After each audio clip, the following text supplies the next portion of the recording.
ጄኤስ ፉትቦል ዩቲዩብ ቻናል ተከታታዮቻችን እንደምን አመሻችሁ።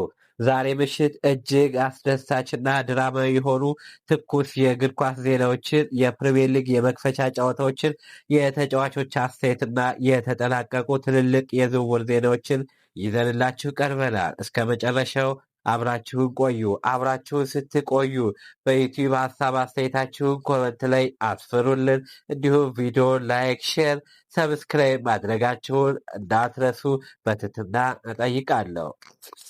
ማንቸስተር ሲቲ በ7 ደቂቃ ተአምር ሰርቷል። የኢንዞ ማሬስካ የመጀመሪያ ድል። በእንግሊዝ ፕሪምየር ሊግ የመክፈቻ ሳምንት ማንቸስተር ሲቲ በኢትሃድ ስታዲየም ቦርንማውዝን አስተናግዶ በስተመጨረሻ 2-1 በሆነ ውጤት ድል አድርጓል። ቦርንማውዞች በ26ኛው ደቂቃ ላይ በማርከስ ታርቬነር ጎል መሪነቱን ጨብጠው በኢትሃድ ታሪካዊ ድል ለማስመዝገብ እስከ 84ኛው ደቂቃ ድረስ 5 ደቂቃዎች ብቻ ይቀራቸው ነበር። በ84ኛው ደቂቃ ማርክ ጌይ ከማዕዘን ምት የመጣችውን ኳስ በግንባሩ በመንጨት አቻ ሲያደርግ በ91ኛው ደቂቃ ላይ ዮስኮፍ ግቫርዲዮል የማሸነፊያን ጎል አስቆጥሯል። ጎሏ በቫር ተፈትሻ ነው ጎል የሆነችው። በኦፍሳይድ ተቆጥራ ነበር፣ ግን በቫር ጎል መሆኗ ተረጋግጧል። እንዲሁም ሪያን ቸርኪ ተቀይሮ ከገባ በኋላ የጨዋታው ቀያሪ በ62ኛው ደቂቃ ተቀይሮ የገባው ሪያን ቸርኪ ለሁሉም ጎሎች ድንቅ አሲስት በማድረግ ከ8-10 የጨዋታው ኮከብ ተብሎ ኮከብ ሆኗል። አሌክስ ስኮት እና ታቬርነር ለቦርንማውዝ ድንቅ እንቅስቃሴም አድርገዋል።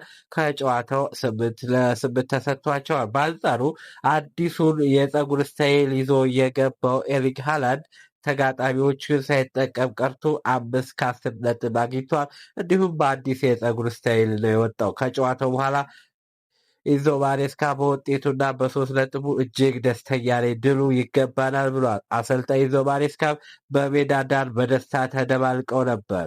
ሲቲ ዓርብ ዕለት ከክሪስታል ፓላስ ይጫወታል። ከመጪው ዓርብ በ31ኛው ደቂቃ 4 ጎል የተቆጠረበት አስቶን ቪላ የመከላከልና የመፈራረሱ ጉዳይ የኮንሳን ማስታወስ ያሳውቃል።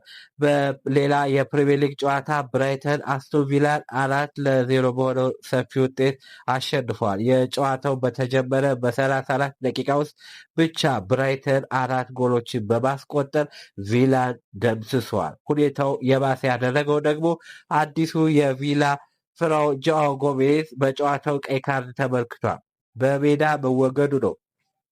ጎሜዝ ከ1995 በኋላ በመጀመሪያ ጨዋታው ቀይ ካርድ የተመለከተ ሁለተኛው የቪላ ተጫዋች ሆነዋል። ኢንዞ ኮንሳ በ51 ሚሊዮን ፓውንድ ለአርሰናል ከተሸጠ በኋላ የቪላ የመከላከል መስመር ሙሉ በሙሉ መፈራረሱና የአሰልጣኝ ኢንዞ ኡናይ ኤመሪ ቡድን ትልቅ ፈተና ውስጥ ጥሎታል። በሌላ የዝውውር ዜናዎች ስናይ አዩብ ዋዲ ወደ ማንቸስተር ሲቲ ዝውውር አድርጓል። ማንቸስተር ሲቲዎች የ18 ዓመቱን የሞሮኮ የዓለም ዋንጫ ኮከብ አማካይ አዩብ ዋዲን ከሊል በ95 ሚሊዮን ዩሮ ሲደመር 5 ሚሊዮን ዩሮ አጠቃላይ 100 ሚሊዮን ዩሮ ፓኬጅ ለመግዛት ሙሉ ስምምነት ደርሰዋል። ካርሎስ ባሌባ ወደ ማንቸስተር ዩናይትድ የሚያደርገውን ጉዞ ካሜራዊ አማካይ ካርሎስ ባሌባ የዝውውሩ ጉዳይ የውል ስምምነት ሰነዶችን ተለውጠው በይፋ ፊርማውን ለማኖር ተዘጋጅቷል።